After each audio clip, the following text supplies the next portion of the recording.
I touched something that wasn't coral. I was a commercial diver, not recreational. Deep jobs, dark water. You don't go down there expecting beauty, just work. This was often old piers scheduled for demolition. Visibility was awful, maybe a foot at best. The kind where your light feels useless, just a glowing fog in front of your face. I was checking pilings when I felt something brush my leg. I froze. Fish bump into you sometimes, but this wasn't that. This was slow, intentional, like something testing what I was. I turned my light down. Nothing. Just silt and black water. I kept working. That was my mistake. A few minutes later, my hand landed on something solid that wasn't in the schematics. Smooth, cold, rounded, bigger than a rock, smaller than a car. I thought it was debris until it shifted under my glove. Not swimming, not darting away, rolling slightly like it was adjusting to my touch. I pulled my hand back so fast I nearly tangled my hose. Then I felt pressure on my chest. Not a grab, more like being leaned on. The water around me displaced, like something large had moved between me and the piling. I screamed into my comms and asked to be pulled up. The surface crew said my heart rate spiked suddenly, like I'd panicked out of nowhere. I didn't tell them what I felt. When I got back on deck, my glove was torn. Not ripped, compressed, like something had squeezed it closed. I quit diving not long after. Some things down there don't attack. They just check if you're worth the effort. We counted the footsteps wrong. I worked nights on an offshore oil rig. 12-hour shifts, same routines, same noises. The rig always makes sound. Machinery, waves, metal expanding. That's how we noticed when something new appeared. Footsteps, heavy ones, slow, evenly spaced, coming from the lower levels beneath the platform. At first, we assumed maintenance. Then we checked the logs. No one was scheduled down there. The footsteps kept coming. Clang, pause, clang, like boots on steel stairs. Security check cameras. Nothing, no movement, no heat signatures. The footsteps reached the underside of the platform, then they stopped. A few seconds later, the rig shuddered. Not an impact, more like something bracing itself against the structure. We felt it through the floor. Someone joked that maybe a wave hit just right. Then we heard climbing, not stairs, vertical, metal flexed, bolts creaked. The rig was being used like a ladder. The supervisor ordered everyone inside and sealed access hatches. The sound circled us for almost 20 minutes. Never rushed, never panicked, just exploring. When it finally left, divers checked the legs at sunrise. There were dents, hand-shaped, too big to belong to any diver. They reinforced the structure and told us it was stress damage. I transferred rigs soon after. I didn't want to be there if it came back curious instead of patient. We found a ship that was still working. I don't talk about this much because people hear ghost ship and think you're exaggerating. I'm not. I was Coast Guard Auxiliary at the time, and everything I'm about to tell you was logged, just not the parts that matter. We were called out just before dawn. A cargo vessel had been spotted drifting outside a shipping lane. No AIS signal, no radio response. It wasn't flying any distress flags, but it wasn't moving correctly either. Ships don't drift like that unless something's wrong. When we got close, the first thing I noticed was the lights. They were on. Deck lights, interior lights. Even the navigation lights were active, blinking at the correct intervals. The ship looked operational, like someone had just stepped away. But no one answered the radio. We circled once, scanning for movement. No silhouettes, no sound of engines, no wake. Just a massive ship idling in open water like it had forgotten what it was supposed to do next. We boarded from the starboard side. The ladder was warm. That detail still sticks with me. It was early morning, cold air, cold sea. Metal shouldn't be warm unless something's been using it recently. The deck was spotless. No rust flakes, no loose gear. Coffee mugs sat on a table near the bridge. Liquid still inside, not spilled, not dried. That shouldn't happen on an abandoned ship. We called out, identified ourselves. Our voices echoed back at us like the ship was empty enough to mock us. The bridge was worse.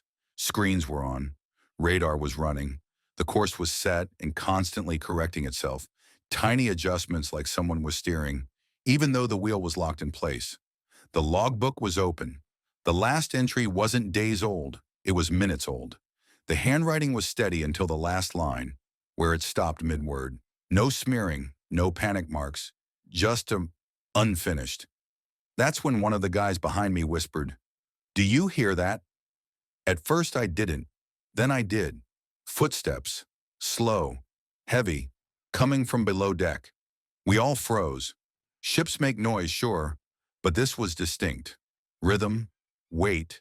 Direction. Someone walking the corridors beneath us. We called out again. The footsteps stopped. Then the engine room alarm went off. Not a general alarm. A specific one that indicates manual override. Someone had disengaged a safety lock from inside the ship. We split up, which was stupid, but training takes over when fear doesn't know what to do yet. I went down one level. The air felt wrong, stale but not old, like it had been breathed recently and not refreshed. That's when the lights flickered, just once. And I swear to you, I heard breathing. Not mine, not mechanical, slow, deep, close. I backed up toward the ladder and felt vibration through the deck. The engines were spooling up. The ship was coming back to life. I screamed for everyone to get off. We didn't regroup. We ran. As we pulled away, the ship began to move. Not drifting anymore. Correcting course. Lining itself back into the shipping lane like it remembered its job. That's when the radio crackled. A calm voice came through. No distress call, just a sentence. Transfer complete. Then the signal cut. The ship continued on its course until it vanished over the horizon. No record of it ever docking. No missing crew report. No follow-up. The official explanation was a false sighting combined with sensor error. But here's the thing. Ships don't make coffee. Ships don't write logs. And they don't decide when they're done with you. We were told not to follow the singing. I grew up around the sea. Fishing towns raise you to respect it, not romanticize it. Old sailors don't talk about monsters the way movies do. They talk about rules. Things you don't do, routes you don't take, sounds you don't answer.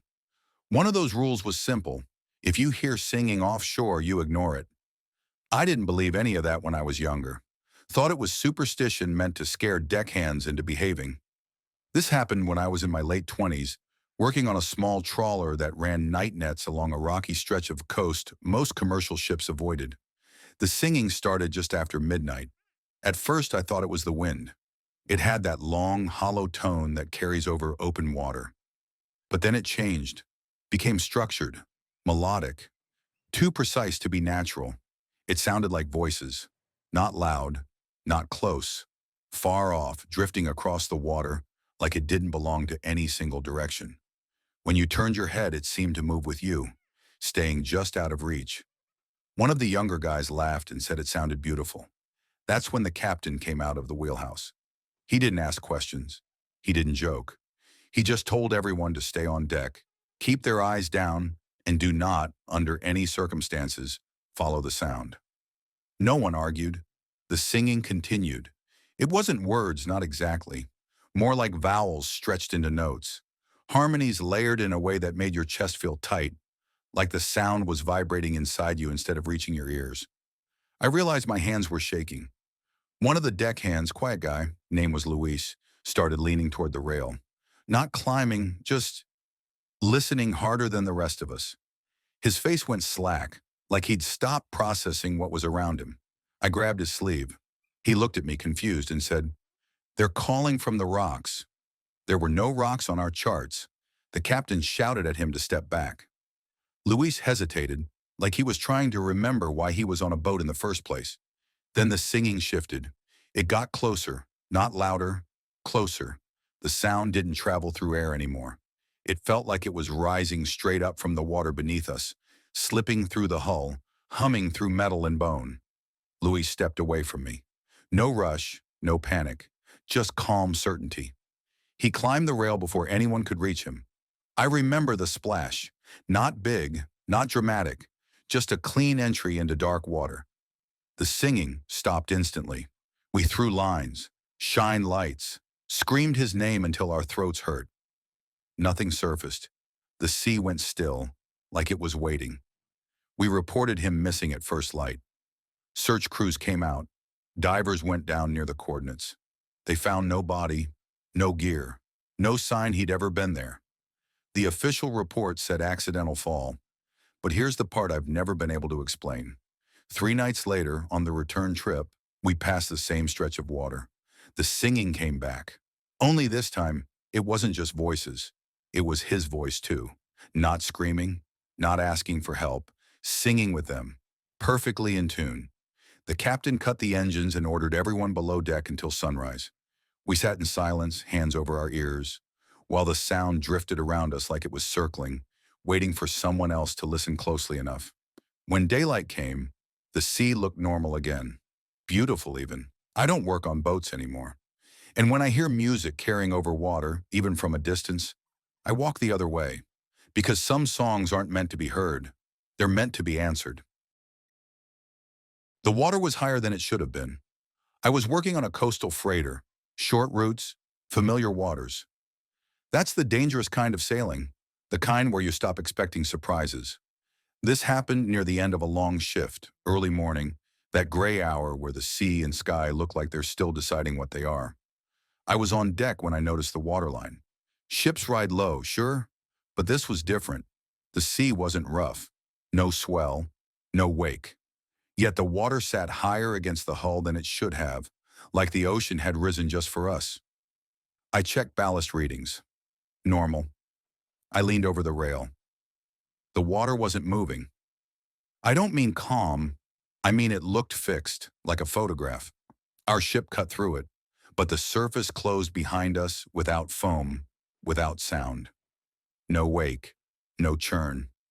I radioed the bridge. They told me everything looked fine from their instruments. Then the depth gauge started acting strange. It wasn't fluctuating. It was slowly increasing, meter by meter, as if the seafloor beneath us was sinking away while we stayed at the same depth. That shouldn't happen. We were in charted water. I'd sailed it dozens of times. The air felt heavy. My ears popped like I was underwater, even though I was standing in open air. I swallowed, yawned, tried to clear the pressure. It didn't help. That's when the sea rose. Not a wave. The entire surface around us lifted, inch by inch, until the waterline climbed halfway up the hull. Still no waves. Still no sound. Just more ocean, where there hadn't been ocean before. The ship didn't sink. The sea came up to meet it. I heard someone on the bridge swear. Another voice asked how we could be gaining draft without taking on water. No one answered. Then I felt it. A sense of orientation slipping, like gravity wasn't pointing down anymore, just somewhere. My stomach twisted. Tools slid across the deck, not toward the center of the ship, but toward the rail, toward the water.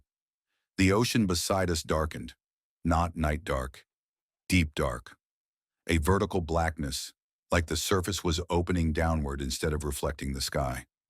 I swear it felt like the sea was inhaling. The ship creaked, not straining, not breaking, adjusting, like it was being gently repositioned by something far larger than it. I dropped to my knees and grabbed a cleat. Someone screamed. The depth gauge spiked off scale. And then, just like that, everything snapped back. Sound returned first. Waves slapped the hull. Wind rushed past my ears. The wake exploded into foam behind us like it had been waiting to exist again. The waterline dropped. The pressure vanished. We drifted for a long time afterward. No one spoke. No alarms went off. No damage. No leaks. The captain logged it as a sensor malfunction combined with optical illusion. But here's the thing. Later that day, when I looked at the charts again, I noticed something I'd never paid attention to before. A small note near our route. Unexplained depth anomalies reported. No explanation. No warning. Just a line someone had bothered to add. I don't sail that route anymore. And when people talk about the ocean rising, tides changing, sea levels creeping up, I don't argue, because sometimes the sea doesn't rise slowly. Sometimes it just stands up to see what's passing over it. They sang where the charts were blank. I didn't believe in sirens, not really. I knew the stories, every sailor does, but I treated them the way you treat old superstitions. Warnings dressed up as myths, a way to explain bad decisions and worse luck. This happened when I was crewing on a long-line vessel in the North Atlantic. Not far north enough for ice, not south enough for calm. Just cold, restless water and nights that felt longer than they should. There was a section of our route the charts barely mentioned. No hazards marked, no depth warnings, just a stretch labeled with a note that said variable conditions. That was it. The singing started on the third night. It wasn't loud. That's the first thing people get wrong. It didn't rise above the wind or crash over the waves. It slipped between sounds like it knew where your attention would wander when you weren't guarding it. At first, I thought it was someone humming on deck. Then I realized it was coming from the water. Far off. Too far to locate. Every time I turned my head, it seemed to drift just beyond where I was listening. The melody wasn't sad or joyful. It was familiar in a way that made my chest ache, like a song you half remember from childhood. One of the deckhands, Tom, stopped working and leaned on the rail. I asked him if he heard it too. He smiled. Not a big smile, just peaceful, like he'd just been reassured of something important. "They're out there," he said. I asked who. He didn't answer. The captain came out of the wheelhouse fast. He didn't ask what we were hearing. He just ordered everyone below deck and cut the engine speed. I'd never seen him look afraid before. Inside, he told us something I'd never heard on a modern ship. He said there were places sailors avoided long before sonar and satellites. Places where crews went missing without storms, without wreckage, without explanation. The old stories didn't say monsters. They said voices. We sat in silence while the singing drifted around the hull. Sometimes it sounded like many voices, sometimes just one, closer than the rest. That's when someone went missing. Not dramatically. No splash. No shout. 1 second, Sarah was sitting against the bulkhead, rubbing her temples, saying the sound was giving her a headache. The next second, she wasn't there. We tore through the ship, cabins, and